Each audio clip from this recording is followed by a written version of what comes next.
దినాల ఆత్మీయ కుటుంబ సహవాస కూడుకల్లో 16వ రోజులోనికి మనం అడుగుపెట్టి ఉన్నాము. ఇలాగున ప్రతిదినము దేవునితో సహవాసం చేయడానికి దేవుడు మనకిచ్చినటువంటి ఇటు ధన్యతను బట్టి దేవుణ్ణి ఎంతైనా స్తుతిస్తున్నాను. ఆయనకి నా కృతజ్ఞత స్తుతులు అర్పిస్తున్నాను. దేవుని సన్నిధికి ఆసక్తితో కూడి వస్తున్నటువంటి మీ అందరికీ కూడా నా హృదయపూర్వకమైన వందనాలు తెలియజేస్తున్నాను. అందరికీ వందనాలండి. దేవునికి స్తోత్రం. హల్లెలూయా, హల్లెలూయా. చాలామంది ఉదయకాలం ఆరాధించి అలసిపోయారేమో అనేసి అని అనుకుంటున్నాను. ఒక్క విషయం మనం ఆలోచన చేయగలిగితే, భౌతికంగా మనం ఏం చేసినా అలసట అనేది మనకి వచ్చేస్తుంది. ఎక్కడ కూర్చున్నా అలసట, నీరసం వస్తుంది. కానీ దేవుని సన్నిధిలో ఉండడం మన జీవితాలకి అది ఆశీర్వాదకరం, ఆరోగ్యకరం. దేవునికి స్తోత్రం. దేవుని సన్నిధిలో ఎంతసేపు ఉన్నా దేవునిలో గనక ఆనందించగలిగితే దాని ద్వారా బలం పొందుతాం. యెహోవా యందు ఆనందించడం వల్ల ఏం పొందుతాం చెప్పండి? బలం పొందుతాం. అలాగున దేవుని సన్నిధిలో ఉండే కొలది, ఆరాధించే కొలది, ఆనందించే కొలది మనకి ఆరోగ్యం, బలం, ఆశీర్వాదమే తప్ప ఏమాత్రం కూడా నష్టం అనేది కలగదు. ఆ విషయాన్ని మనం ఎంతైనా కూడా గ్రహించవలసినటువంటి వారమై ఉన్నాం. ఈరోజు మన వాక్యంలోనికి మనం వెళ్దాం. మన అంశం ఏంటి చెప్పండి? విశ్వాసి ఎక్కవలసినటువంటి 7 మెట్లు. ఎలాగున విశ్వాస జీవితంలో మనం ఒక్కొక్క మెట్టు ఎలాగున ఎక్కాలి, మనం ఎక్కవలసినటువంటి మెట్లు ఏంటి అనే విషయాన్ని పరిశుద్ధాత్ముడు మనతో చాలా తేటగా తెలియచేస్తున్నారు. దావీదు ఎలాగైనా అయితే ప్రార్థన చేశాడో, నేను ఎక్కలేనటువంటి ఎత్తైన కొండపైకి నన్ను ఎక్కించు ప్రభువా అని దావీదు ఎలాగున ప్రార్థన చేశాడో, ఎలాగున ఆశపడ్డాడో, ఆ ఎత్తైనటువంటి కొండపైకి ఎక్కి ఆ యోబూసీలను జయించి ఆ పరిశుద్ధ పర్వతాన్ని దేవునికి ఏం చేయాలనుకున్నాడు? స్వాధీనం చేయాలనుకున్నాడు. ఆ పర్వతాన్ని దేవుని కైవసం చేయాలనుకుంటున్నాడు. ఆ పర్వతం మీద దేవుని సింహాసనం స్థాపించాలనుకున్నాడు. అదే ఆశతో దేవుని కొరకు చేయాలనుకున్నటువంటి ఆశతో ముందుకు కొనసాగినప్పుడు దేవుడు దావీదు యొక్క ఆశను నెరవేర్చాడు. దేవునికి స్తోత్రం. ఈరోజు మనము కూడా ప్రార్థన చేయగలిగితే, ప్రభువా నేను ఎక్కలేనటువంటి ఎత్తైన కొండ, నేను ఎక్కవలసినటువంటి 7 మెట్ల గురించి మీరు మాతో మాట్లాడుతున్నారు. మేమైతే బలహీనులమే, నీవే మాకు సహాయం చేయంటే ఖచ్చితంగా ఒక్కొక్క మెట్టు ప్రతిరోజు కూడా మన జీవితంలో ఎక్కడానికి దేవుడు మనకేం చేయబోతారు చెప్పండి? సహాయం అనేది అందిస్తారు ఖచ్చితంగా. ఇంతవరకు ఎన్ని మెట్లు ఎక్కాలని నేర్చుకున్నాం? 6 మెట్లు. ఆ ఎక్కవలసిన 6 మెట్లు ఒక్కసారి చెప్పేస్తారా? మొదటి మెట్టు ఏంటి చెప్పండి? పరీక్షించుకోవడం. అంటే మన ప్రార్థనా జీవితం కానివ్వండి, ఆత్మీయ జీవితం కానివ్వండి, సంఘ జీవితం కానివ్వండి, కుటుంబ జీవితం కానివ్వండి, ఎప్పటికప్పుడు మనం ఏం చేస్తూ ఉండాలి? పరీక్షించుకుంటూనే ఉండాలి. రెండవ మెట్టు ఏంటి చెప్పండి? ప్రతి విషయంలో దేవునికి కృతజ్ఞతాస్తుతులు చెల్లించే అనుభవం ఉండాలి. అది నష్టమైన, కష్టమైన, మేలైన, కీడైన ఏదైనప్పటికీ కూడా దేవునికి కృతజ్ఞతాస్తుతులు చెల్లించే అనుభవం మనకి ఉండాలి. మూడవది ఏంటి చెప్పండి? సాతాను యొక్క కార్యాలని మనం బంధించాలి. సాతానుని బంధించలేం. ఒక్క విషయం ఆలోచన చెయ్యాలి. సాతానుని యేసయ్య వాడి తలని సిలువలో చితక్కొట్టేశాడు. తోకతో మనల్ని ఇబ్బంది పెట్టాలని చూస్తున్నాడు. సాతానుని బంధించలేం. కానీ వేటిని బంధించాలి? సాతాను కార్యాలను బంధించాలి. దేవునికి స్తోత్రం. నాలుగవది ఏంటి చెప్పండి? ఆశీర్వాదాలని విప్పాలి. మనం వేటిని విప్పితే దేవుడు పరలోకంలో వాటిని విప్పుతానంటున్నాడు గనక ప్రతి ఆశీర్వాదాన్ని యేసు నామంలో మనం విప్పగలగాలి అని నేర్చుకున్నాం. మరి తర్వాత చెప్పండి, 5వ మెట్టు ఏంటి? దేవుని స్వరం వినడం. దేవుడు మనతో మాట్లాడతాడు. ఇంకా మన జీవితంలో ఎటు వెళ్ళాలో, మన గమ్యం ఏంటో, లేకపోతే ఏ విషయంలోనైనా ఎలాంటి నిర్ణయం తీసుకోవాలో, ఎలాంటి పరిస్థితుల్లో ముందుకు వెళ్ళాలో, ఎటువైపు వెళ్ళాలో తెలియలేనటువంటి పరిస్థితుల్లో ఖచ్చితంగా దేవుడు మన పట్ల కలిగి ఉన్నటువంటి ఆయన చిత్తాన్ని తెలియజేస్తాడు. ఆయన తన ఉద్దేశాలని మన ఎడల ఖచ్చితంగా మనతో మాట్లాడతారు. ఆయన ఏ విధంగా మాట్లాడతారో కూడా మనం ఆలోచన చేసాం. ఎలా మాట్లాడతారు చెప్పండి? స్వరం ద్వారా మాట్లాడతారు, వాక్యం ద్వారా మాట్లాడతారు, దర్శనం ద్వారా మాట్లాడతారు, ఆలోచననిచ్చి కూడా ఆయన మాట్లాడతారు. దేవునికి స్తోత్రం. 6వ మెట్టు ఏంటి చెప్పండి? మనం ఎక్కవలసింది వైరాగ్యం. ఏంటి చెప్పండి? వైరాగ్యం, ఈ లోకం మీద వాటి ఆశల మీద ఏమాత్రం కూడా మనకేముండకూడదు చెప్పండి, మనస్సు అనేది ఉంచకూడదు. అందుకని రోమపత్రికలో పౌలు అంటారు, శరీరానుసారులు శరీర విషయాల మీద ఏం ఉంచుతారట, మనస్సు ఉంచుతారట. కానీ ఆత్మానుసారులైతే ఆత్మ విషయాల మీదే మనస్సు ఉంచుతారట.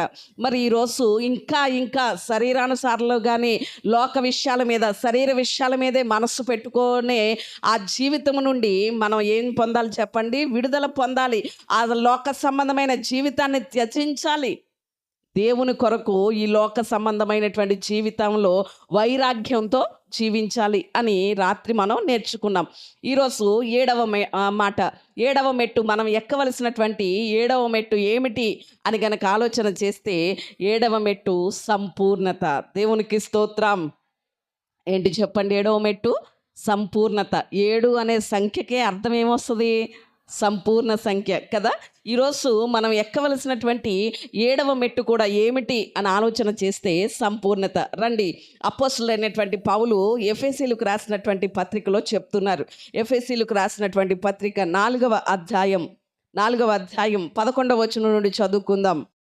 మనమందరము విశ్వాస విషయములోను దేవుని కుమారుని గూర్చిన జ్ఞాన విషయములోను ఏకత్వము పొంది సంపూర్ణ పురుషుల మగు వరకు, అనగా క్రీస్తునకు కలిగిన సంపూర్ణతకు సమానమైన సంపూర్ణత కలవారమగు వరకు ఆయన ఇలాగున నియమించెను. దేవునికి స్తోత్రం, హల్లెలూయా.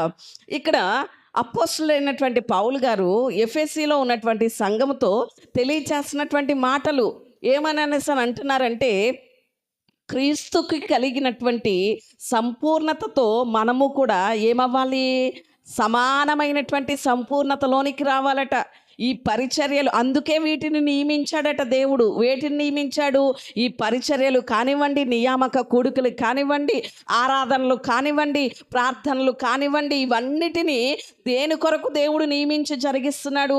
ఈ పరిచర్యలన్నింటినీ ఎందుకని కొనసాగిస్తున్నాడు అంటే, క్రీస్తుకు కలిగినటువంటి సంపూర్ణతతో మనము కూడా సమానమైనటువంటి సంపూర్ణత పొందాలని. దేవునికి స్తోత్రం. క్రీస్తుకు కలిగినటువంటి సంపూర్ణతతో సమానమైన సంపూర్ణత మనం కలిగి లేకపోతే ఇక దేవుని రాజ్యంలో ఎలా ప్రవేశించగలుగుతాం చెప్పండి. అందుకనే నేను చాలాసార్లు గుర్తు చేసే ఉంటాను ఈ మాట, మరొక్కసారి గుర్తు చేస్తున్నాను. పరలోకంలోనికి దేవుడు మనల్ని ఆహ్వానించాలి అంటే, దేవుని రాజ్య వారసులుగా ఆయన సింహాసనం మీద దేవుడు మనల్ని కూర్చోబెట్టాలి అంటే, మనం ప్రతి ఒక్కొక్కరము కూడా ఎలా కనిపించాలి తండ్రికి అంటే, క్రీస్తులా కనిపించాలి. ఎలా కనిపించాలి చెప్పండి? క్రీస్తులా కనిపించాలి. మన ముఖాలతో మనం వెళ్తే రానిస్తాడంటారా? రానివ్వడు. ఎలా కనిపించాలి మనం? క్రీస్తులా కనిపించాలి. అంటే యేసయ్య ఎలాగున ఉన్నారో అలాగున యేసయ్య పోలికలోనికి, ఆ రూపాంతర అనుభవంలోనికి మనము వస్తేనే అక్కడ దేవుని రాజ్యంలో మనందరము ఎలా ఉంటాం చెప్పండి? క్రీస్తుతో సమాన తోడి వారసులుగా ఉంటాం. దేవునికి స్తోత్రం. తండ్రి అయిన దేవుడు మనకి క్రీస్తుతో పాటు ఆయన సింహాసనాన్ని కూడా మనకి ఏం చేశాడు? వాగ్దానం చేశాడు. క్రీస్తును ఎలాగైతే ప్రేమించాడో, తన జనతైక కుమారుడైనటువంటి ఏకైక కుమారుడైనటువంటి యేసయ్యను ఎలాగున ప్రేమిస్తున్నాడో, యేసయ్యతో పాటే సమానంగా మనల్ని ఏం చేస్తున్నాడు? ప్రేమిస్తున్నాడు. అంటే యేసయ్య మనకి అన్నయ్య అన్నమాట అండి. ఎవరు చెప్పండి? అన్నయ్య. ఒక కుటుంబంలో 4 కొడుకులు ఉన్నారనుకోండి, తల్లిదండ్రులకు ఉన్నటువంటి ఆస్తి అంతా కూడా కుమారులు 4 ఏం చేస్తారు? సమానంగా పంచుకుంటారు. మరి దేవుని రాజ్యంలో కూడా క్రీస్తుతో పాటు మనకి కూడా ఆయన సింహాసనాన్ని తండ్రి సమానంగా ఇవ్వడానికి నిర్ణయించాడు. మరి అది మనం పొందుకోవాలి అంటే క్రీస్తు కలిగినటువంటి సంపూర్ణతతో పాటు మన సంపూర్ణత క్రీస్తుతో పాటు ఏమవ్వాలి చెప్పండి? సమానమైన సంపూర్ణత కలిగి ఉండాలి. అప్పుడే పొందుకోగలుగుతాం. దేవునికి స్తోత్రం, హల్లెలూయా.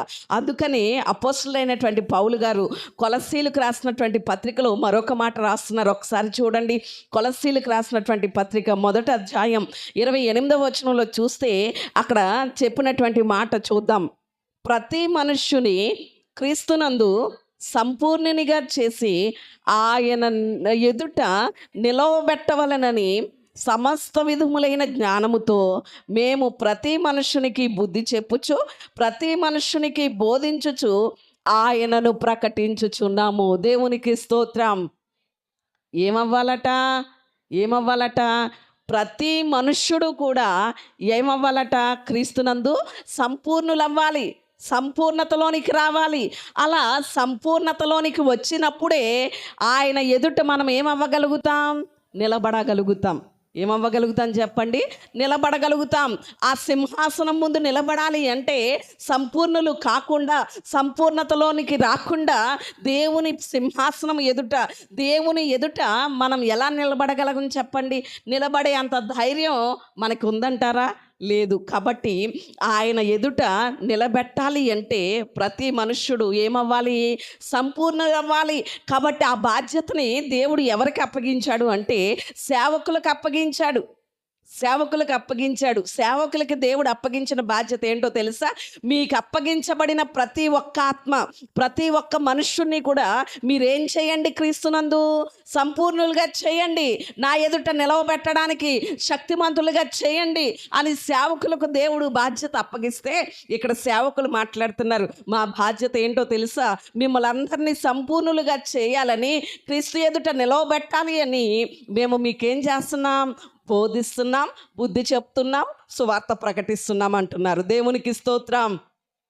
సేవకులు మనల్ని గద్దించిన, బుద్ధి చెప్పిన, బోధించిన ఏంటి? దేని కొరకు? మనల్ని సంపూర్ణులుగా చేసి దేవుని ఎదుట నిలవబెట్టడం కొరకే. దేవునికి స్తోత్రం.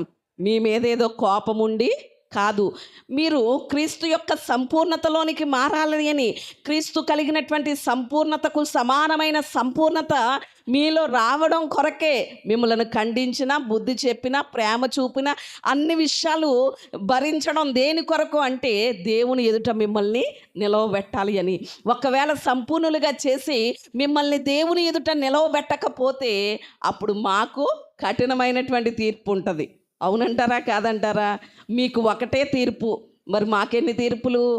2 తీర్పులు భరించాలి. మరి ఈరోజు ఎంతవరకు సేవకులకు లోబడగలుగుతున్నాం? క్రీస్తుతో పాటు సంపూర్ణత కలిగి ఉండడానికి ఎంతవరకు మనం ప్రయాసపడుతున్నాం అనేది ఎంతైనా కూడా మనల్ని మనం పరీక్షించుకోవాలి. ఆయన ఎదుట నిలవబడాలి అంటేనే మనకేముండాలి చెప్పండి? సంపూర్ణత అనేది ఉండాలని ఇక్కడ వాక్యం ద్వారా మనం చూస్తున్నాం. మరి ఈరోజు ఎంతవరకు సంపూర్ణులుగా మనం ఉంటున్నాం అనేది మనల్ని మనం ఆలోచన చేసుకోవాలి. మీరు అనొచ్చు, మరి ఏ విషయాల్లో సంపూర్ణత కలిగి ఉండాలండి? ఒక్కసారి మాకు కొంచెం చెప్తే మేమేం చేస్తాం? ఆ విషయాల్లో సంపూర్ణత కలిగి జీవిస్తాం అంటారా? అన్నవాళ్ళు దేవునికి స్తోత్రం చెప్దాం. ఈరోజు ఒక 4 మాటలు చూద్దాం. ఏ విషయాల్లో మనం సంపూర్ణత కలిగి జీవించాలి, ఏ విషయాల్లో సంపూర్ణత చూపించాలి అనే విషయాన్ని ఆలోచన చేస్తే, మొట్టమొదటిదిగా ఏ విషయాల్లో మనకి సంపూర్ణత ఉండాలి అనే విషయాన్ని ఆలోచన చేద్దాం. అపోస్తలుడైనటువంటి పౌలు తన ఆత్మీయ కుమారుడైనటువంటి తిమోతికి రాసినటువంటి మొదటి పత్రిక 2వ అధ్యాయం 1వ వచనం చదువుదాం. ఏ విషయాల్లో సంపూర్ణత కలిగి ఉండాలి? మనము సంపూర్ణ భక్తియు, అక్కడితో చాలండి ఆ మాట. ఏం కలిగి ఉండాలట? సంపూర్ణ భక్తి. అంటే మొట్టమొదటిదిగా ఇక్కడ దేవుని వాక్యం ఏం సెలవిస్తుంది అంటే, మన భక్తి విషయంలో మనం ఏం కలిగి ఉండాలి? సంపూర్ణత కలిగి ఉండాలి. ఏ విషయంలో చెప్పండి? భక్తి చేసే విషయంలో. ఎంతవరకు ఈరోజు దేవునికి భక్తి చేసే విషయంలో మనం సంపూర్ణమైన భక్తి చేయగలుగుతున్నాం? సంపూర్ణమైన భక్తి చేస్తున్నామా? ఒకరోజు వస్తాం, ఒకరోజు రాము, ఒకరోజు పాడతాం, ఒకరోజు పాడము, ఒకరోజు పరిచర్య చేస్తాం, ఇంకొక రోజు చెయ్యం. ఇలా అంటే ఇది సంపూర్ణత అవుతుందా? ఒక్కసారి ఆలోచన చేయండి. సంపూర్ణత అవుతుందా? ఉదాహరణకి మన పిల్లలే ఉన్నారు. ప్రతిరోజు స్కూల్కి వెళ్తేనే కదా పూర్తి అటెండెన్స్ పడుతుంది వాళ్ళకి. సగం రోజులు మానేసి సగం రోజులు వెళ్తే ఏమవుతుంది? సంపూర్ణంగా వాళ్ళు చదువుకున్నట్లు అవుతుందా? సంవత్సరం పూర్తి చేసినట్లు అవుతుందా? సంపూర్ణంగా అటెండెన్స్ వాళ్ళకి పడుతుందా అంటారా? పడదు కదా. అలాగే ఈరోజు దేవునికి భక్తి చేసే విషయంలో ఎంతవరకు సంపూర్ణమైనటువంటి భక్తి మనం చేయగలుగుతున్నాం అనేది ఎంతైనా ఆలోచన చేయాలి. భక్తి అంటే ఏంటో 4 మాటలు చెప్తాను. భక్తి అంటే చాలాసార్లు మనకి భక్తి చేయాలి అంటారు. ఏంటండి అసలు భక్తి చేయడం అనేసి అని అనుకుంటా ఉంటాం. పాటలు పాడేయడమేనా? దేవుని స్తుతించేయడమేనా అనేసి అని అనుకుంటూ ఉంటాం. అసలు భక్తి అంటే ఏంటో ఒక్క 4 మాటలు నేను మీకు చెప్తాను. అప్పుడు మనం ఎంతవరకు అలాంటి భక్తి చేయగలుగుతున్నాం, మనం చేసే భక్తిలో ఎంతవరకు సంపూర్ణమైన భక్తి చేయగలుగుతున్నాం అనేది మనల్ని మనమే ఆలోచన చేసుకుందాం. భక్తి అంటే మొట్టమొదటి విషయం ఏంటో తెలుసా? భగవంతునికి సేవ చేయడం. భక్తి అంటే ఏంటి చెప్పండి? మొదటి విషయం, భగవంతుడు అంటే దేవునికి సేవ చేయడం. ఎలా సేవ చేయాలి? మన ధనంతోటి, మన సమయముతోటి, మన బలంతో దేవునికి ఏం చేయాలి చెప్పండి? సేవ చేయాలి. అది మొదటి విషయం. రెండవ విషయం, భక్తి అనగా అంటే మొదటిది ఏంటి చెప్పండి? దేవునికి సేవ చేయడం. రెండవ విషయం, భక్తి అనేసనంటే భయముతో కూడిన స్నేహం చేయడం. ఎవరితో? దేవునితో. దేవునికి స్తోత్రం. ఆల్రెడీ ఉదయకాలం కూడా దేవుడు ఈ మాటలు మనకి తెలియచేశారు, దేవునితో స్నేహం చేయాలని. అంటే భక్తి అంటే రెండవ విషయం ఏంటి అంటే దేవునితో భయముతో కూడిన స్నేహం చేయాలి. మనం ఎంతవరకు దేవునితో స్నేహం చేయగలుగుతున్నాం? మనకి స్నేహం అనేసనంటే ఎవ్వరికి ఇవ్వని స్థానం దేవునికి ఇవ్వడం. స్నేహం అంటే ఏంటి చెప్పండి? ఉదాహరణకి ఇంట్లో మన యవ్వనస్తులకి ఫ్రెండ్స్ ఉంటారు. వాళ్ళు ఎవరొకరిని లవ్ చేయడమో ఏదో ఒకటి చేస్తూ ఉంటారు. ఆ విషయాలు తల్లిదండ్రులకు తెలుస్తాయా? తెలియదు. ఎవరికి తెలుస్తాయి? ఫ్రెండ్స్కి తెలుస్తాయి, స్నేహితులకు తెలుస్తాయి. అవునంటారా కాదంటారా? ఆ విషయాలు ఏదైనా మనం కనుక్కోవాలి అంటే ఎవరిని అడగాలి? వాళ్ళ స్నేహితులను అడిగితే తెలుస్తూ ఉంటాయి కదా. అంటే ఎవరికి ఇవ్వనటువంటి స్థానం ఎవరికి ఇస్తారు? స్నేహితులకి ఇస్తారు. మరి ఈరోజు ఎవరికి ఇవ్వలేనటువంటి ఆ స్థానం దేవునికి ఇవ్వగలుగుతున్నామా? దేవునితో స్నేహం చేయగలుగుతున్నామా అనేది ఎంతైనా మనల్ని మనం పరిశీలన చేసుకోవాలి. దేవునితో స్నేహం చేస్తే మనం ఆయనలా మారిపోతాం. దేవునికి స్తోత్రం. ఎవరిలా మారిపోతాం చెప్పండి? ఆయనలా మారిపోతాం. మనకి అబ్రహాం బాగా తెలుసు. అబ్రహాముని దేవుడు ఏమని పిలిచాడో తెలుసా?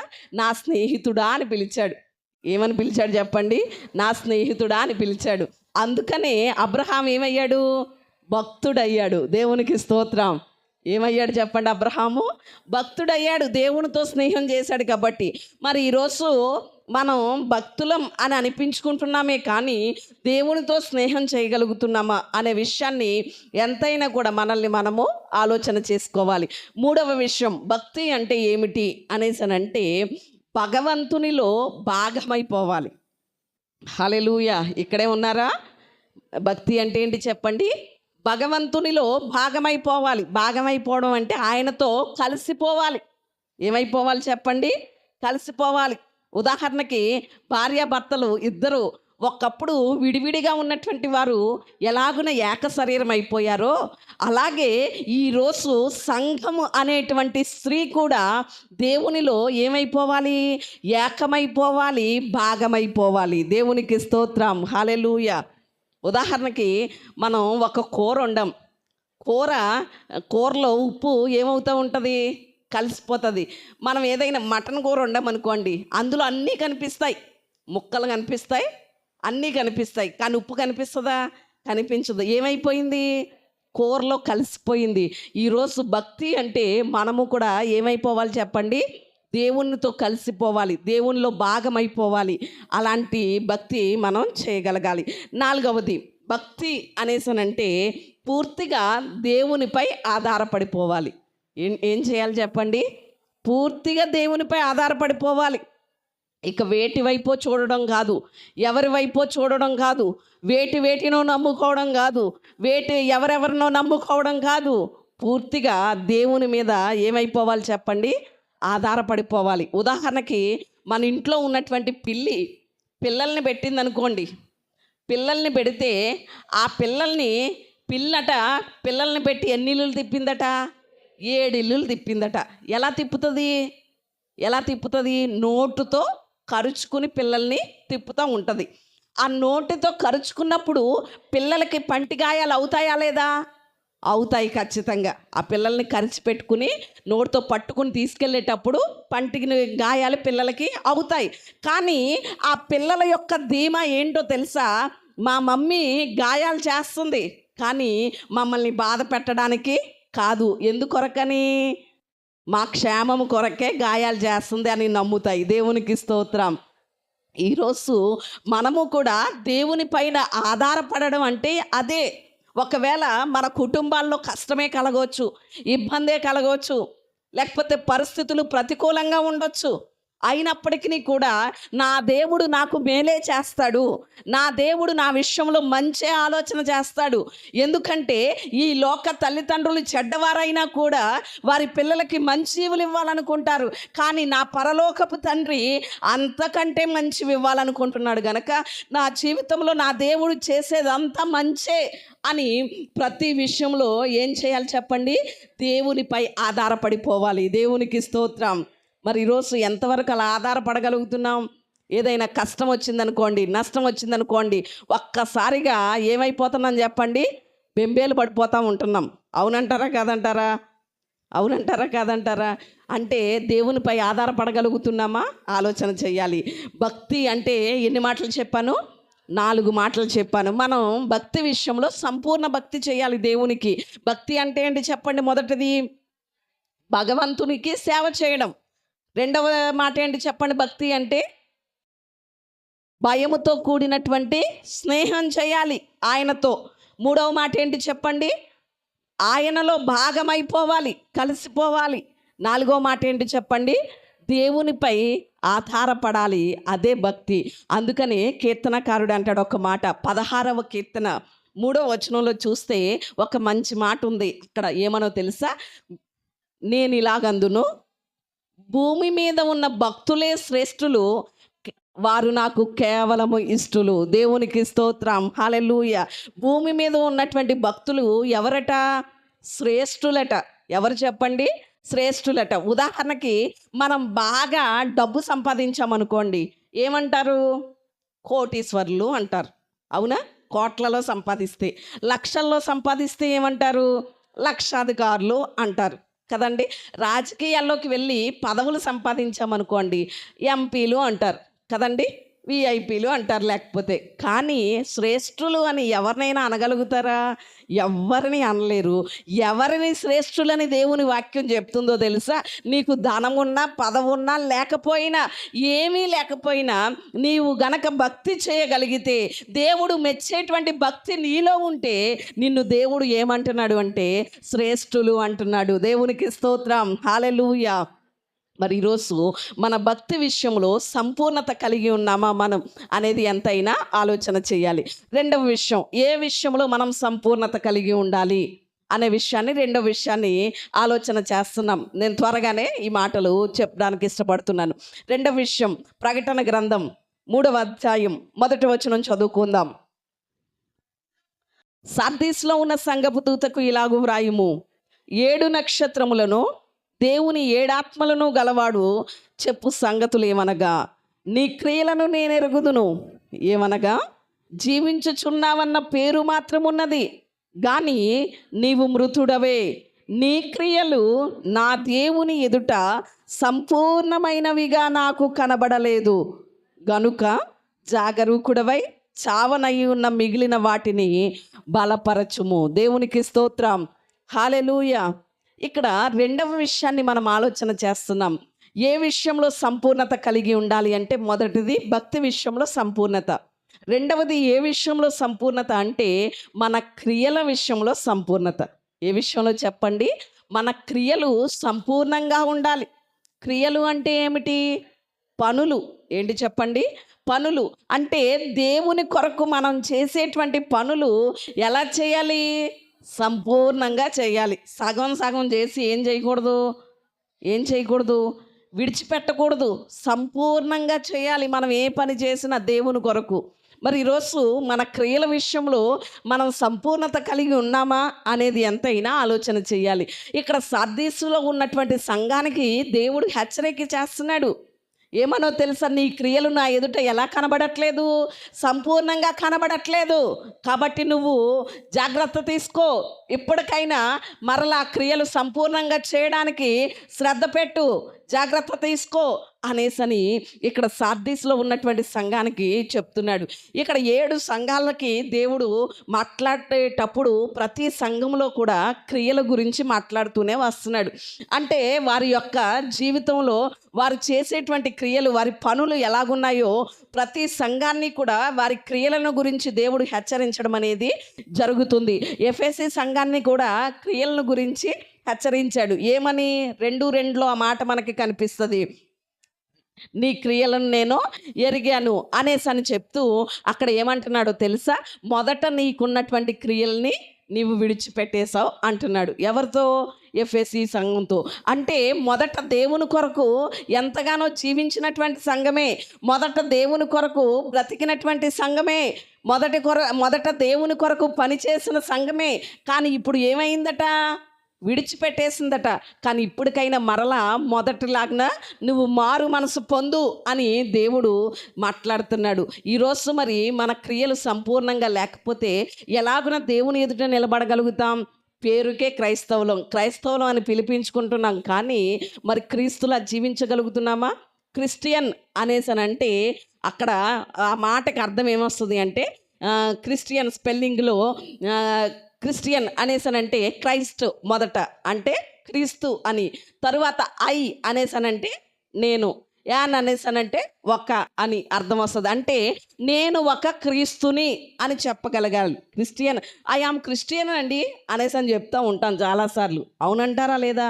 మీరు చెప్పారా లేదా? చాలా చోట్లకి ఫంక్షన్స్కి కానీ, మీ చుట్టాల ఇంటికి కానీ, లేకపోతే బయటకు కానీ ఎవరైనా అడిగినప్పుడు, ఎవరైనా ఏంటండి బొట్టు పెట్టుకోలేదని, లేకపోతే ఏదో ఒకటి అడిగారు అనుకోండి, ఏమంటాము? ఐ ఆమ్ క్రిస్టియన్ అండి అంటాం. అవునా లేదా?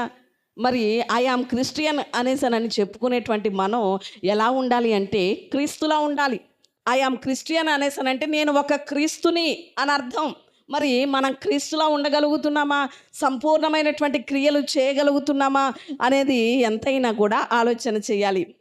ఇక్కడ ఈ సార్దీస్ సంఘానికి దేవుడు హెచ్చరికనిస్తున్నాడు, ఎఫెసీ సంఘానికి కూడా హెచ్చరిక ఇచ్చాడు. అలాగే ఇంకొక 2 మాటలు కూడా మనం చూద్దాం రండి. 2వ అధ్యాయం 19వ వచనంలో చూస్తే అక్కడ మనకి తుయతైరా సంఘం కనిపిస్తుంది. ఏ సంఘం చెప్పండి? తుయతైరా సంఘం కనిపిస్తుంది. ఆ సంఘంతో ఏమంటున్నాడంటే, మొదటి క్రియల కన్నా కడపటి క్రియలు మరీ ఎక్కువగా చేస్తున్నావు అంటున్నాడు. దేవునికి స్తోత్రం, హల్లెలూయా. ఏమంటున్నాడు చెప్పండి ఆ సంఘంతో? నీవు మొదట చేసినటువంటి క్రియల కన్నా ఇప్పుడు చేస్తున్నావే ఈ క్రియలు మరీ ఎక్కువగా ఉన్నాయి. ఈరోజు అలాంటి క్రియలు కావాలి క్రైస్తవ జీవితానికి. ఈరోజు క్రైస్తవ సమాజం ఎలాగుంది అనేసనంటే, మొదట ఆత్మానుసారంగా ప్రారంభిస్తున్నారు, ముగింపు మాత్రం ఎలా ఉంటుంది? శరీరానుసారంగా ముగిస్తున్నారు. అది దేవునికి ఇష్టం కాదు. ప్రారంభం ఎలా ఉన్నప్పటికీ కూడా ముగింపు ఎలా ఉండాలి? ఆత్మానుసారంగా ఉండాలి. ప్రారంభం శరీరానుసారంగా ప్రారంభించినా కానీ మన ముగింపు మాత్రం దేవునికి ఇష్టంగా ఉండాలి, ఆత్మానుసారంగా ఉండాలి, మరీ ఎక్కువైన క్రియలు చేసేవారిగా ఉండాలి. కానీ మన జీవితాల్లో అంతా ఎలా ఉంటుంది అంటే ఆపోజిట్లో ఉంటుందన్నమాట, రివర్స్లో ఉంటుంది. ప్రారంభంలోనేమో ఎక్కువ క్రియలు చేసేస్తున్నాం, ఎక్కువ ఆసక్తి చూపిస్తున్నాం, ఎక్కువగా ఉంటున్నాం. కానీ రాను రాను ఏమైపోతుంది చెప్పండి? పరిస్థితి తగ్గిపోయేటువంటి పరిస్థితి. కానీ ఇక్కడ తుయతైరా సంఘంతో దేవుడు ఏమంటున్నాడో తెలుసా? మొదట నీ క్రియల కన్నా ఈ కడపటి క్రియలు మరీ ఎక్కువగా నా కొరకు చేస్తున్నావు అంటున్నాడు. అలాగున గనక మనం దేవుని కొరకు క్రియలు చేయగలిగితే, ఆ విషయం ఏంటో తర్వాత చెప్తాను. మరొక సంఘాన్ని చూద్దాం. 3వ అధ్యాయం 15వ వచనంలో చూస్తే అక్కడ లవోదికయ సంఘం కనిపిస్తుంది. 3:15లో మనకి లవోదికయ సంఘం కనిపిస్తుంది. ఆ సంఘాన్ని ఏమంటున్నాడో తెలుసా? నీ క్రియలు చల్లగానైనను వెచ్చగానైనను లేవు, నులివెచ్చగా ఉన్నాయి అంటున్నాడు. అంటే ఇక్కడ ఈ విషయంలో కూడా మనం పరిశీలన చేసుకోవాలి. ఈరోజు దేవుని సన్నిధిలో మన క్రియలు ఎలా ఉంటున్నాయి? చల్లగానైనా లేవట, వెచ్చగానైనా లేవట. ఎలా ఉంటున్నాం? నులివెచ్చని స్థితి. ఈరోజు క్రైస్తవ సమాజం అంతా ఎలా ఉంటుందంటే నులివెచ్చని సమాజమే. కాసేపు లోకం కావాలంటారు, కాసేపు దేవుడు అంటారు. అంటే లోకం కావాలి అంటే కలిసిపో లోకంతో. ఇక ఏ మాత్రం నిన్ను అభ్యంతరం పెట్టేవాళ్ళు ఎవరూ లేరు. కలిసిపో లోకం కావాలంటే. నాకు లోకం అక్కర్లేదు అంటావా, దేవుడే కావాలి అంటావా? అన్నీ దేవుని కొరకే చేయాలి. దేవుని వాక్యం చెప్పినట్లే నడవాలి. దేవుని వాక్యం చెప్పినట్లే ప్రతీదీ చేయాలి. కానీ దేవుడు కావాలి, లోకం కావాలి. ఏదైనా వచ్చింది అంటే కాంత లోక మర్యాద అనుసరించేస్తాం, ప్రార్థన కావాలి. అలాంటప్పుడు లోక మర్యాద అనుసరించినప్పుడు ఇక పాస్టర్ గారు ఎందుకు, పంతులు గారిని పిలిచేసుకుంటే ఇక గొడవ ఏమి ఉండదు. అంతే. అవునంటారా కాదంటారా? అంటే ఇక్కడ దేవుడు కూడా ఈ లవోదికీయ సంఘంతో అదే చెప్తున్నాడు. ఏమనో తెలుసా? నువ్వు చల్లగాను లేవు, వెచ్చగాను లేవు. చల్లగా ఉండి లోకంతో కలిసిపో, లేదంట వెచ్చగా ఉండు, నా కొరకు మండు, నా కొరకు రోషంగా జీవించు. కానీ అటు ఇటు ఉండకుండా నులివెచ్చగా ఉంటున్నావు. నులివెచ్చగా ఉన్నటువంటి నిన్ను నా నోట నుండి ఏం వేయాల్సి వస్తుంది? ఉమ్మి వేయాల్సి వస్తుంది, అవమానమే వస్తుంది. కాబట్టి జాగ్రత్త అనేసని దేవుడు హెచ్చరిస్తున్నాడు. మరి ఈరోజు మన క్రియల విషయంలో ఎంతవరకు మనం సంపూర్ణ క్రియలు కలిగి జీవించగలుగుతున్నాం అనేది ఎంతైనా కూడా ఆలోచన చేయాలి. అలా మనం సంపూర్ణ క్రియలు గనక కలిగి జీవిస్తే అక్కడ మరొక మాట అంటున్నాడు. 2:26 చూడండి ఒకసారి. జయించుచు నా క్రియలు జాగ్రత్తగా చేస్తే జనుల మీద ఏమిస్తాడట? అధికారం ఇస్తాడట. 2:26లో ఆ మాటలు మనకు కనిపిస్తాయి. ప్రకటన గ్రంథం. దేవునికి స్తోత్రం. హల్లెలూయా. అంటే మనం సంపూర్ణ క్రియలు చేస్తూ లోకములో నుండి ఎలాంటి వ్యతిరేకతలు ఎదురైనా వాటిని జయిస్తూ దేవుని క్రియలు చేస్తూ ఉన్నాం అనుకోండి, ఏం చేస్తాడట? జనుల మీద అధికారం ఇస్తాడట. అధికారం అంటే ఇక్కడ మేము రాజకీయాల్లోకి దిగాలంటారా అనేసి అని అనుకోవచ్చు. ఇక్కడ కాదు. ఎక్కడ చెప్పండి? పరలోకంలో. మనం చాలామంది ఏమనుకుంటామో తెలుసా? పరలోకం వెళ్ళిన తర్వాత మనకు పని ఉంటుంది, ఎంతసేపు దేవుణ్ణి స్తుతించుకోవడమే, ఆరాధించుకోవడమే అనుకుంటారు. అనుకుంటున్నారా లేదా? అలాగా అనుకుంటారు. కానీ ఎంతసేపు దేవుణ్ణి స్తుతించడమే కాదు, ఆరాధించడమే కాదు, ఇంకా మనకి పనులు ఉన్నాయి పరలోకంలో. ఆ పనులు ఏదో వంట చేయడం, ఇల్లులు తుడుచుకోవడం ఇవి కాదు. ఏంటో తెలుసా? ఆయన అధికారాన్ని ఇస్తాడు, మనం పరిపాలన చేయాలి. దేవునికి స్తోత్రం. హల్లెలూయా. దేవదూతలకి సైతం తీర్పు తీర్చాలి. ఇవన్నీ మనం చేసే పనులు పరలోకం వెళ్ళిన తర్వాత. ఓన్లీ స్తుతించడం, ఆరాధించడమే కాదు, పరలోకం వెళ్ళిన తర్వాత మనం చేయాల్సినవి కూడా ఉన్నాయి. ఇక్కడ అదే అంటున్నాడు. నా క్రియలు గనక సంపూర్ణంగా చేస్తే మీకేమిస్తాను? అధికారం ఇస్తాను. అక్కడ జనాలను మీరు ఏలుదురు కానీ అంటున్నాడు దేవుడు. దేవునికి స్తోత్రం. మరి ఈరోజు మన క్రియల విషయంలో మనం సంపూర్ణత కలిగి ఉంటున్నామా అనేది ఎంతైనా ఆలోచన చేయాలి. అందుకని దేవుడు సెలవిస్తున్నాడు. ప్రకటన గ్రంథం 22వ అధ్యాయం 12వ వచనంలో కూడా ఏమంటున్నాడు తెలుసా? వాని క్రియల చొప్పున నేనేమిస్తాను? వానికి జీతం ఇస్తాను అంటున్నాడు. ఏమిస్తాడు చెప్పండి? మన క్రియలను బట్టే దేవుని దగ్గర నుండి జీతం పొందుకుంటాం, బహుమానం పొందుకుంటాం. మరి ఈరోజు దేవుని దగ్గర నుంచి బహుమానం పొందేటువంటి సంపూర్ణ క్రియలు మనం చేయగలుగుతున్నామా దేవుని కొరకు? ఉదాహరణకి స్కూల్లో పరుగు పందెం ఏర్పాటు చేశారనుకోండి. 10 మంది పిల్లలు పరిగెడుతున్నారు. సగం దూరం పరిగెట్టి నాకు బహుమానం కావాలి అంటే ఇస్తారా? ఇక్కడ ఉన్నారా మీరు? మరి సమాధానం రావట్లేదు. ఇస్తారా? సగం దూరం పరిగిపెట్టి బహుమానం కావాలంటే ఇస్తారా? ఇవ్వరు. బహుమానం కావాలి అంటే పూర్తిగా పరిగెట్టాలి, అందరికన్నా ముందు పరిగెట్టాలి కదండి. అప్పుడే. మరి ఈరోజు మన క్రియల విషయంలో కూడా మనం సంపూర్ణత కలిగి ఉంటే దేవుడు మనకి జీతం ఇస్తాడు, బహుమానం ఇస్తాడు. 2 విషయాలు మనం నేర్చుకున్నాం. ఏ విషయంలో సంపూర్ణత కలిగి ఉండాలి? మొదటిది ఏంటి చెప్పండి? మన భక్తి సంపూర్ణంగా చేయాలి, సంపూర్ణ భక్తి చేయాలి. రెండవది ఏంటి చెప్పండి? మన క్రియల విషయంలో మనం సంపూర్ణత కలిగి ఉండాలి.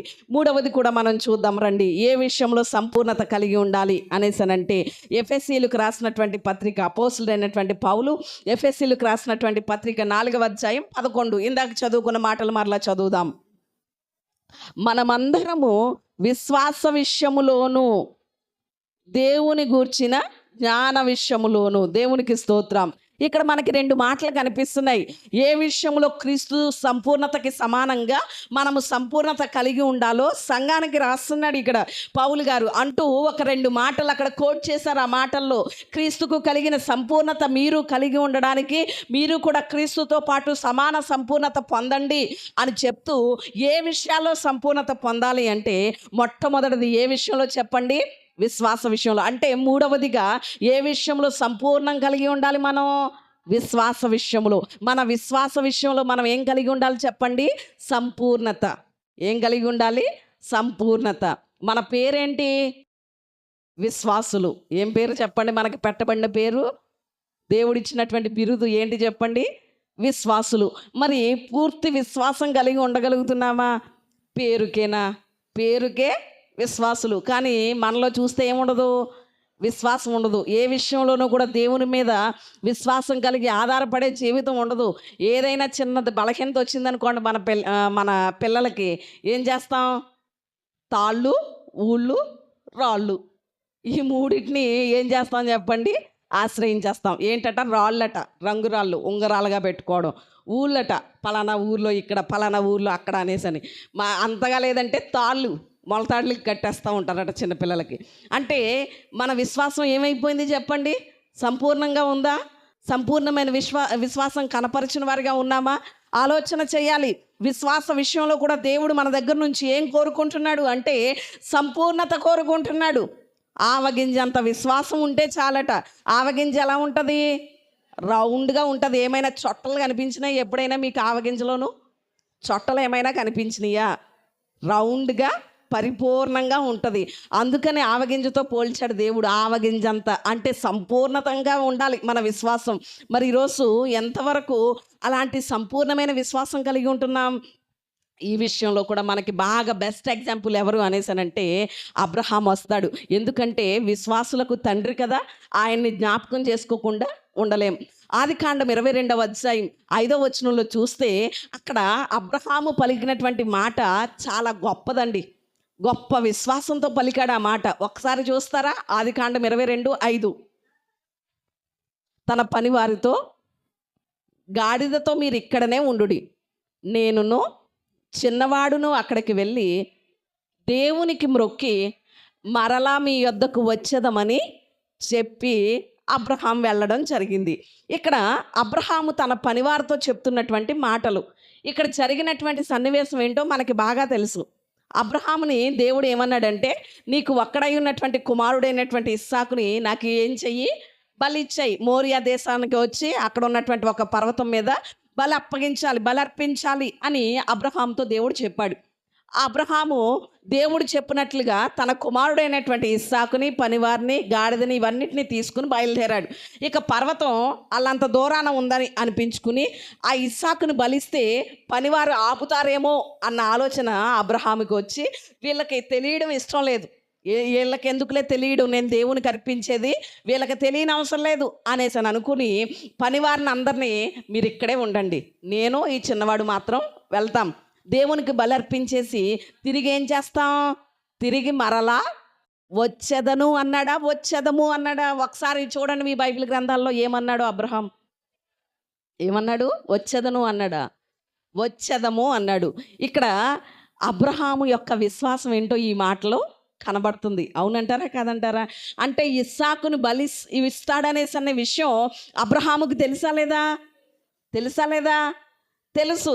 కానీ మరలా తిరిగి వచ్చేస్తాం అంటున్నాడు. వచ్చేస్తా అంటే ఇస్సాకును బలిస్తే తిరిగి ఎవరు రావాలి? అబ్రహాం ఒక్కడే వస్తాడు. ఎందుకంటే ఇస్సాకుని బలిచ్చేస్తాడు కనుక నేను తిరిగి వచ్చేస్తాను అని చెప్పాలి. కానీ ఏమంటున్నాడు ఇక్కడ? వచ్చేదము అంటున్నాడు. అంటే అబ్రహాము యొక్క విశ్వాసం ఏమిటో తెలుసా?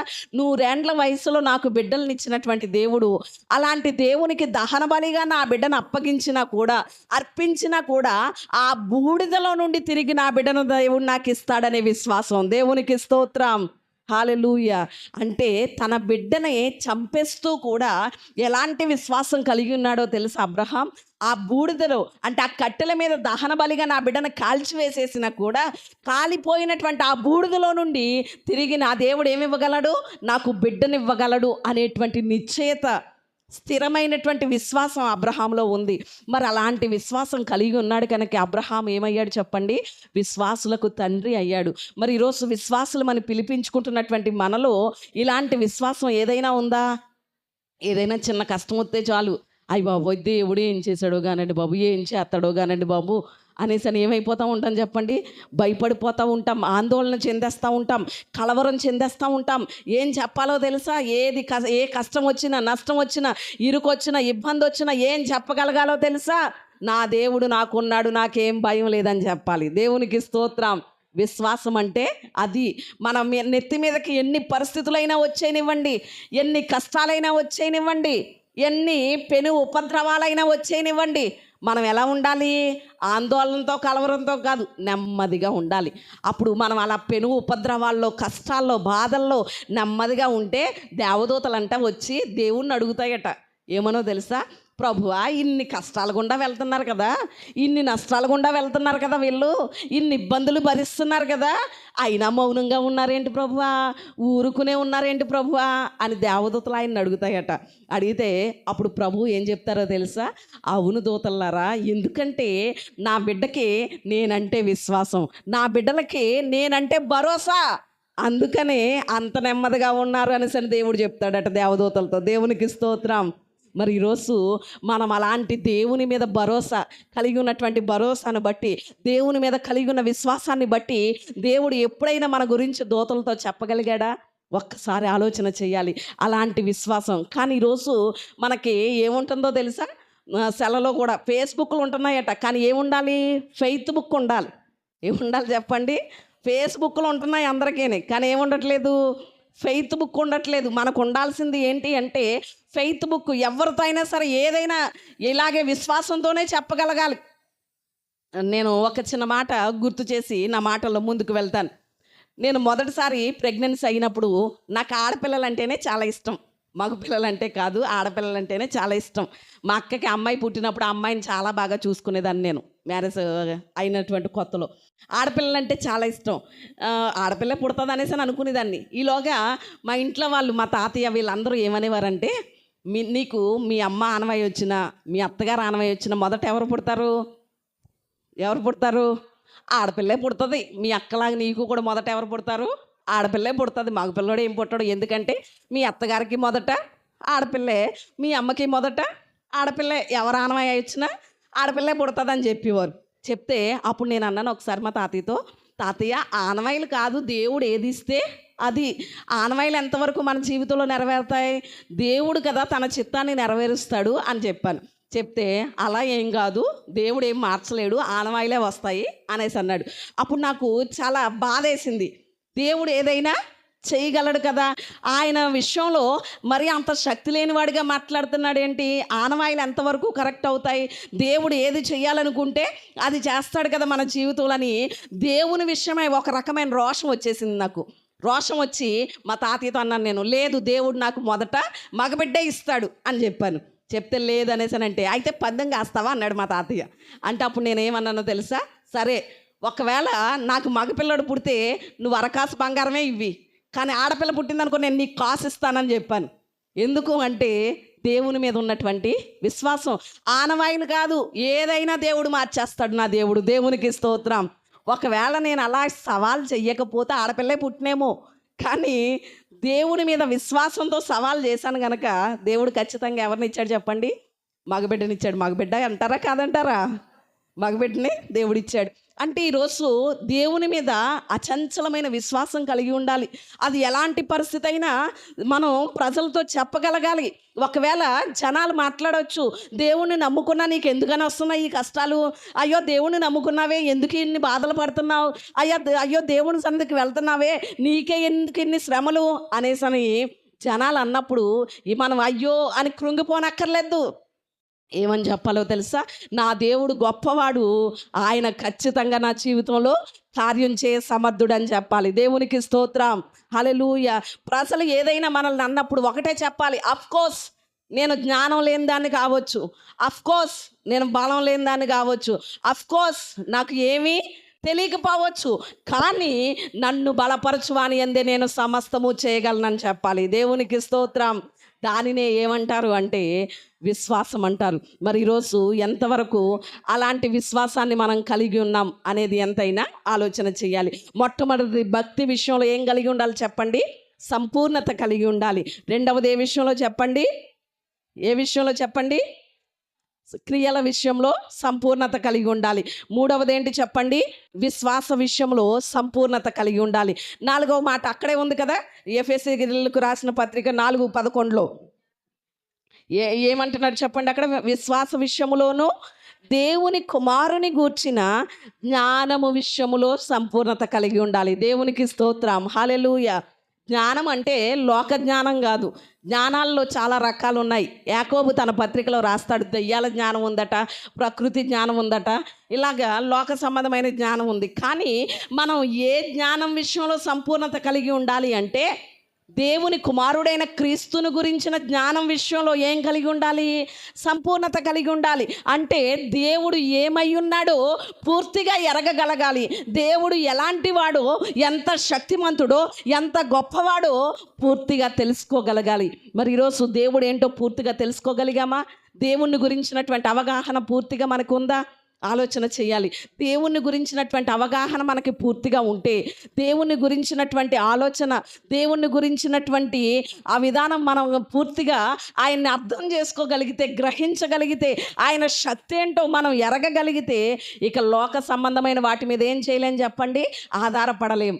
ఈరోజు ఇంకా ఎవరెవరి వైపో చూస్తున్నాం, వేటి వైపో చూస్తున్నాం, ఏవేవో ప్రయత్నాలు చేస్తున్నాము అంటే దేవుణ్ణి గురించి ఏం చేయలేదు, పూర్తిగా ఎరగలేదు, ఆయన్ని గురించినటువంటి అవగాహన లేదనే అర్థం. కానీ ఈరోజు నా దేవుడు మన దగ్గర నుంచి కోరుకునేది ఏ విషయంలో సంపూర్ణత కోరుకుంటున్నాడో తెలుసా? దేవుణ్ణి గురించినటువంటి జ్ఞానం విషయంలో ఏమై ఉండాలట? సంపూర్ణత కలిగి ఉండాలట. దేవుడు ఏంటో తెలిస్తే మనకి బాగా తెలుసు కదా. దేవుడు ఏమై ఉన్నాడో తెలిస్తే ఏం చేస్తామట?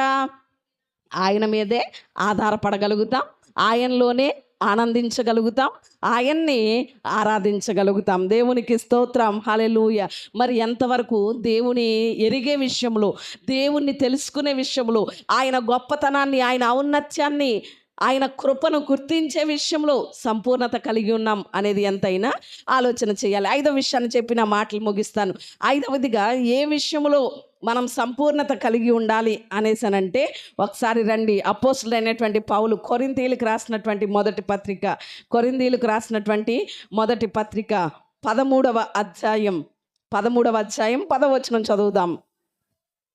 పూర్ణమైనది వచ్చినప్పుడు పూర్ణము కానిది నిరర్ధకమగును.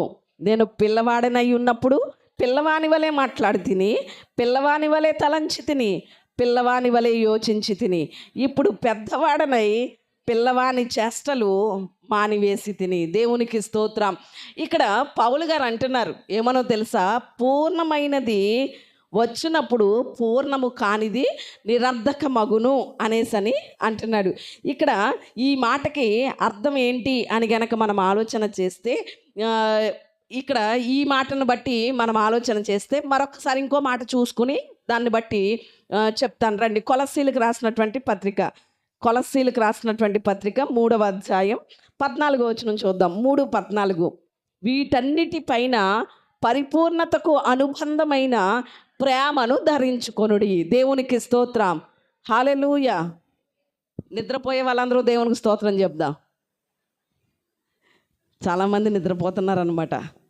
ఇక్కడ ఐదవదిగా మనం ఆలోచన చేస్తే కనుక, పూర్ణమైనది వచ్చినప్పుడు పూర్ణము కానిది నిరర్ధకం అవుతుంది అనేసని కొరింథీ పత్రికలో పౌలు గారు చెప్పడం జరిగింది.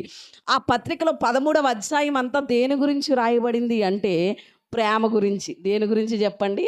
ప్రేమ గురించి వ్రాయబడింది. ఇక్కడ కొలస్సీ పత్రికలో పూర్తిగా క్లారిటీ ఇస్తున్నారు పౌలు గారు. ఏమని చెప్పండి? పరిపూర్ణతకు అనుసంధమైన ప్రేమను ఏం చేయండి? ధరించుకోండి. అంటే ప్రేమ విషయంలో మనం ఏం కలిగి ఉండాలి? పరిపూర్ణతన్నా సంపూర్ణతన్నా ఒకటే కదా. అంటే ఐదవదిగా ప్రేమ విషయంలో ఏం కలిగి ఉండాలి చెప్పండి? సంపూర్ణత కలిగి ఉండాలి. మరి ఈరోజు ఎంతవరకు ప్రేమ విషయంలో మనం సంపూర్ణత కలిగి ఉంటున్నాం అనేది ఎంతైనా కూడా ఆలోచన చేసుకోవాలి. అంటే ఎవరిని ప్రేమించాలి? యవనస్తుల్ని ప్రేమించుకోవాలా అనేసనంటే కాదు. ప్రేమ అనేసి అది కాదు. దాన్ని ఏమంటారు అంటే, ప్రేమ అని పేరు పెట్టేశారు కానీ అది వ్యామోహం, ఆకర్షణ అంతే. కానీ అసలైనటువంటి ప్రేమ ఏమిటి అనేసనంటే, కలువరి సిలువలో మన కొరకు ప్రాణం అర్పించినటువంటి యేసయ్య ప్రేమ, అదే అగాపే ప్రేమ. దేవునికి స్తోత్రం. పాపులమైనటువంటి మన కొరకు, భక్తిహీనులమైనటువంటి మన కొరకు, శాపగ్రాహులమైనటువంటి మన కొరకు ఆయన తన ప్రాణాన్నే అర్పించాడు చూసారా, రక్తాన్నే కార్చాడు చూసారా, తన ప్రాణం కన్నా ఎక్కువగా మనల్ని ప్రేమించాడు చూసారా, దాన్నే అగాపే ప్రేమ అంటారు. మరి ఈరోజు మనము కూడా అలాంటి ప్రేమ విషయంలో ఏం కలిగి ఉండాలి? సంపూర్ణత. ఎవరిని ప్రేమించాలి? మొదట దేవుణ్ణి ప్రేమించాలి. ఎవరిని ప్రేమించాలి చెప్పండి? దేవుణ్ణి ప్రేమించాలి. రెండవదిగా మనుషుల్ని, అంటే దేవుడు చేసిన మనుషుల్ని ప్రేమించాలి. మరి ఎంతవరకు ప్రేమించగలుగుతున్నాం? సాటి మనిషిని ప్రేమించగలుగుతున్నామా? సాటి మనిషి అంటారు ఏంటండి పాస్టమ్ గారు, మా ఇంట్లో వాళ్ళని మేమేం చేయలేం, ప్రేమించలేం, తల్లిదండ్రులను ప్రేమించలేం, అన్నదమ్ముల్ని ప్రేమించలేం, బిడ్డల్ని ప్రేమించలేం, భార్యని ప్రేమించలేం, ఎవరిని ప్రేమించలేం అనేటువంటి స్థాయికి దిగజారిపోయింది నేటి క్రైస్తవ సమాజం. క్రైస్తవ్యం అంటేనే చిరునామా ఏంటో తెలుసా? ప్రేమ. ఏంటి చెప్పండి? క్రైస్తవ్యం అంటేనే చిరునామా ప్రేమ. ఈరోజు చాలామంది చదువుకుని గొప్పవారు అయ్యారు అనేసి అని అంటే మిషనరీలు, క్రైస్తవ మిషనరీలు స్థాపించినటువంటి స్కూళ్ళలో చదువుకున్నటువంటి వారే. క్రైస్తవ మిషనరీలు మన దేశంలో అందించినటువంటి సేవలను బట్టే అనేక హాస్పిటల్స్ నిర్మించారు. ఉదాహరణకి అమ్మ అనే పిలుపు పొందుకున్నది పెళ్ళి కాకుండానే, పిల్లలు పుట్టకుండానే. ఎవరు చెప్పండి? Mother Teresa. ఒకరోజు అటండి ఆమె కుష్ఠ వ్యాధులు కలిగినటువంటి వారికి సేవ చేస్తూ ఉండేది కదా. అలాంటి సేవ చెయ్యాలి అంటే ఎంతో ప్రేమ ఉండాలి. మనం చేయగలుగుతామా? కనీసం మన ఇంట్లో వాళ్ళకే మనం చేయలేం. కానీ ఆమె ఆ కుష్ఠ రోగస్తుల్ని, ఆ గాయాలని కడగడం, ఆ పుళ్ళని బాగు చేయడం, పురుగులు వచ్చేస్తూ ఉంటే వాటిని శుభ్రం చేయడం, ఇలాంటి పరిస్థితులు. ఒకరోజు అటండి ఒక ఆయన దగ్గరికి సహాయం కోసం వెళ్ళారట మదర్ తెరీసా గారు. మా ఆశ్రమానికి సహాయం చేయండి అనేసనంటే, మీ ఆశ్రమం ఎలా నడిపిస్తున్నారో నేను వచ్చి చూడాలి, చూస్తేనే కానీ నమ్మలేను అన్నాడట. సరే అండి, మీకు ఎప్పుడు కుదురుతుందో, ఎప్పుడు వీలు పడుతుందో అప్పుడు వచ్చి చూడండి అనేసి చెప్పారట మదర్ తెరీసా గారు. ఆయన వచ్చారట. వచ్చేసరికి ఒక వ్యక్తికి చెవంతా కూడా చాలా కుళ్ళిపోయిందట. ఆ చెవిలో ఉన్నటువంటి పురుగుల్ని ఈమె తీస్తుంటే ఆ వ్యక్తి ఆ బాధకు భరించలేకపోతున్నాడట. భరించలేకపోతే ఆమె ఒళ్ళో ఆ వ్యక్తిని పడుకోబెట్టుకుని చేత్తో తీస్తుంటే నొప్పి వచ్చేస్తుందని తన నాలుకతో తీస్తుందట. ఎవరు చెప్పండి? మదర్ తెరీసా గారు. ఆ చెవులో ఉన్నటువంటి ఆ పురుగుల్ని చేత్తో తీస్తుంటే ఆ వ్యక్తి నొప్పితో బాధతో విలవెల్లాడిపోతున్నాడని దేంతో తీస్తుంది చెప్పండి? నాలుకతో తీస్తుందట. ఆ వ్యక్తి వచ్చి చూసేసరికి ఒక్కసారిగా తన ప్రాణం ఇదైపోయిందట. ఎలా చేయగలుగుతున్నావమ్మా ఇలాంటి సేవ? నేనైతే చేయలేను అనేసి అని అన్నాడట. అప్పుడు మదర్ తెరీసా గారు ఏం చెప్పారో తెలుసా? నా మట్టుకు నేను కూడా ఇలాంటి పనులంటే నాకు చాలా అసహ్యం, నేను చేయలేను, కానీ ఇలాగున చెయ్యమని క్రీస్తు ప్రేమ నన్ను బలవంతం చేస్తుంది అన్నదట. దేవునికి స్తోత్రం, హల్లెలూయా. అంటే సాటి మనిషి విషయంలో మనం అలా చేయగలుగుతున్నామంటే దానికి అర్థం ఏంటో తెలుసా? క్రీస్తు ప్రేమ. ఆ క్రీస్తు ప్రేమ మన హృదయాల్లో నింపబడినప్పుడు, పరిశుద్ధాత్ముడు ఆ క్రీస్తు ప్రేమను మన హృదయంలో నింపినప్పుడు సాటి మనిషి కోసం మనం ఏదైనా చేయగలుగుతాం. మరి ఈరోజు అలాంటి ప్రేమ విషయంలో సంపూర్ణత కలిగి ఉన్నామా? ఆలోచన చెయ్యాలి. ఎంతవరకు ప్రేమించగలుగుతున్నాం? మన కుటుంబస్తులను మొదట ప్రేమించగలగాలి. మొట్టమొదట దేవుణ్ణి ప్రేమించాలి, తర్వాత మన కుటుంబాన్ని ప్రేమించాలి. మూడవదిగా ఇతరులను, సాటి మనిషిని మనం ప్రేమించగలగాలి. మరి ఈరోజు ఎంతవరకు ప్రేమిస్తున్నాం? ఈ అంచె దినాల్లో ఏంటి చెప్పండి? అక్రమం విస్తరించుట చేత అనేకుల ప్రేమ ఏమైపోతుంది? చల్లారిపోతుంది. సమాజంలో ప్రేమ లేదు, సాటి మనిషి విషయంలో ప్రేమ లేదు, కుటుంబాల్లో ప్రేమ లేదు, భార్య భర్తల మధ్యలో ప్రేమ లేదు, తల్లి బిడ్డల మధ్యలో ప్రేమ లేదు. అందుకనే కుటుంబాల్లో రక్కసమైనటువంటి విధానంలో అసమాధానంతో ఉంటున్నాయి ఈరోజు కుటుంబాలు. కేవలం దానికి కారణం ఏమిటి అంటే ప్రేమ లేకపోవడమే. ఒకరోజు అటండి ఒక ఇంటికి ప్రేమ, ఐశ్వర్యం, సుఖం ఈ ముగ్గురు కలిసి వచ్చారట. వస్తే ఇంటి డోర్ కొట్టారట. ఆ ఇంటి కోడలు డోర్ తీసిందట. తీస్తే అప్పుడు వారు అన్నారట, నా పేరు ప్రేమ అన్నారట. ఇంకొకటి అన్నారట, నా పేరు ఐశ్వర్యం. ఇంకొకరు అన్నారట, నా పేరు సుఖం అన్నారట. మా ముగ్గురులో ఎవరిని రమ్మంటారు మీ ఇంటికి? ఎవరో ఒక్కరమే రాగలుగుతాం, ముగ్గురం కలిసి రాలేం. ఎవరు కావాలో మీకు నిర్ణయించుకోండి అన్నారట. అప్పుడు ఆ కోడలు ఇంట్లోకి వెళ్ళి, అత్తయ్య అత్తయ్య ఇలా వచ్చారు, మరి ఎవరిని పిలుద్దాం మనం అన్నదట. అప్పుడు అత్తగారు కోడలు బాగా ఆలోచన చేసుకుని, ప్రేమను పిలిచేద్దాం అని, ప్రేమ మీరు మా లోపలికి రండి మా ఇంట్లోకి అన్నారట. అంటే అప్పుడు ముగ్గురు కలిసి వచ్చి కూర్చున్నారట. ముగ్గురు కలిసి వచ్చేస్తే, అదేంటండి ఒక్కొక్కలమే వస్తాం ముగ్గురు రామన్నారు కదా, ఇదేంటి ముగ్గురు వచ్చేసారు అని అడిగారట. అడిగితే అప్పుడు ఏమన్నారట వాళ్ళ ముగ్గురును, ఐశ్వర్యాన్ని కోరుకున్నారనుకో ఒక్కలమే వస్తాం, సుఖాన్ని కోరుకున్నా ఒక్కలమే వస్తాం, కానీ మీరు దేన్ని కోరుకున్నారు? ప్రేమను కోరుకున్నారు. ప్రేమ ఎక్కడుంటే మేము అక్కడే ఉంటాం, అందుకే వచ్చేసామన్నారట. దేవునికి స్తోత్రం. అంటే ఈరోజు మన కుటుంబాలు ఐశ్వర్యంతో నింపబడిపోవాలి, ఆశీర్వదించబడిపోవాలి, సుఖశాంతులతో వర్ధిల్లాలనే కోరుకుంటున్నాం, కానీ అసలైన దాన్ని ఏం చేస్తున్నాం? విడిచిపెట్టేస్తున్నాం. మన కుటుంబంలో ప్రేమ కలిగి ఉన్నాం అనుకోండి, ప్రేమ కలిగి ఉన్న వారి కుటుంబాలు ఐశ్వర్యంతో వర్ధిల్లుతాయి, సుఖ సంతోషాలతో ఉంటాయి. దేవునికి స్తోత్రం, హల్లెలూయా. మరి ఈరోజు ప్రేమ విషయంలో సంపూర్ణత కలిగి ఉన్నామా?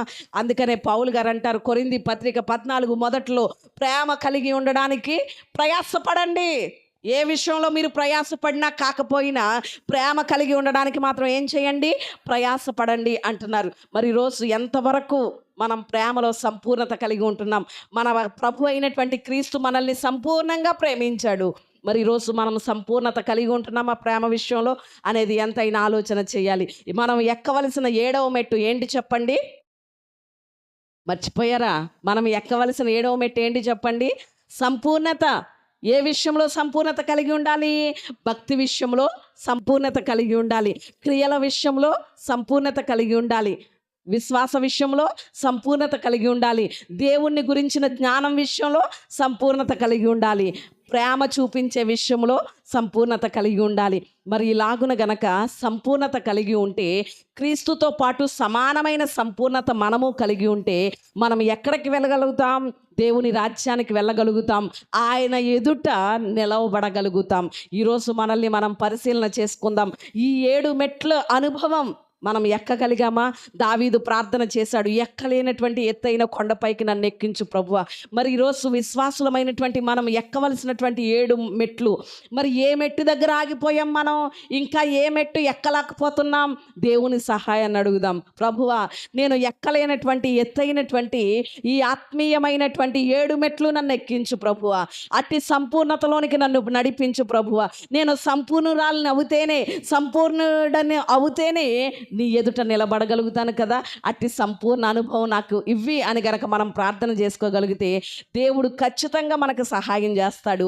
అట్టి కృప దేవుడు మనందరికీ దయచేయును గాక. ఆమేన్.